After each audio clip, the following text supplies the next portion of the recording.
अस्सलाम वालेकुम वरहमतुल्लाहि वबरकातुहू। मुझे उम्मीद है कि आप सब लोग ठीक होंगे, खैरियत से होंगे। अल्लाह पाक आपको सलामत रखे और आपको हमेशा हंसता हुआ मुस्कुराता हुआ रखे और आपकी हर जायज़ हाजात को पूरा फरमाए। तो आज हम बात करने जा रहे हैं कुछ ऐसी चीज़ों के बारे में जिससे हम घर में खुशहाली ला सकती हैं। कुछ ऐसी बातें जिनको करने से हम अपने घर में हैप्पीनेस ला सकते हैं, खुशहाली ला सकते हैं।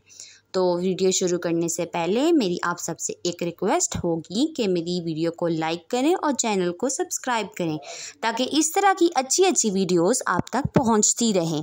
तो चलें शुरू करते हैं। पहले बात करते हैं उन चीज़ों के बारे में जिससे घर में खुशहाली आती है। नंबर 1, घर में खुशहाली आती है माँ बाप के साथ अच्छा बर्ताव करने से, माँ बाप की खिदमत करने से।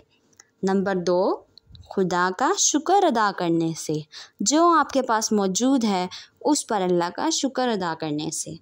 गरीबों और मजबूरों की मदद करने से, गुनाहों से माफ़ी मांगने से, कुरान पाक की तलावत करने से। कुरान पाक पढ़ना आप अपनी रूटीन बना लें और हमेशा 1 या 2 सफ़े कुरान पाक के लाजमी पढ़ें।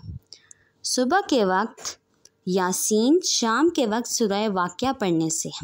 सूरह वाक़िया, सूरह यासीन पढ़ना भी अपनी रूटीन बना लें और हमेशा पढ़ें।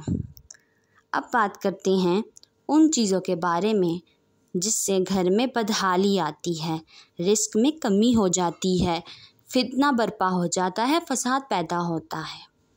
नंबर 1, दामन या आस्तीन से मुंह साफ़ करने से, खड़े होकर पानी पीने से। नंबर 3, जल्दी जल्दी नमाज़ पढ़ने से। नंबर 4, मुंह से चिराग बुझाने से। नंबर 5, दांत से नाखून काटने से। नंबर 6, माँ बाप की नाफरमानी करने से। नंबर 7, कुरान पाक की तलावत ना करने से। तो यही थी कुछ बातें जिससे हम घर में खुशहाली ला सकते हैं। इन बातों पे अमल करके हम अपने घर में खुशहाली ला सकते हैं। तो आज के लिए यहीं तक। मेरी वीडियो अगर आपको अच्छी लगी हो तो इसे लाइक भी करें और चैनल को सब्सक्राइब भी करेंगे।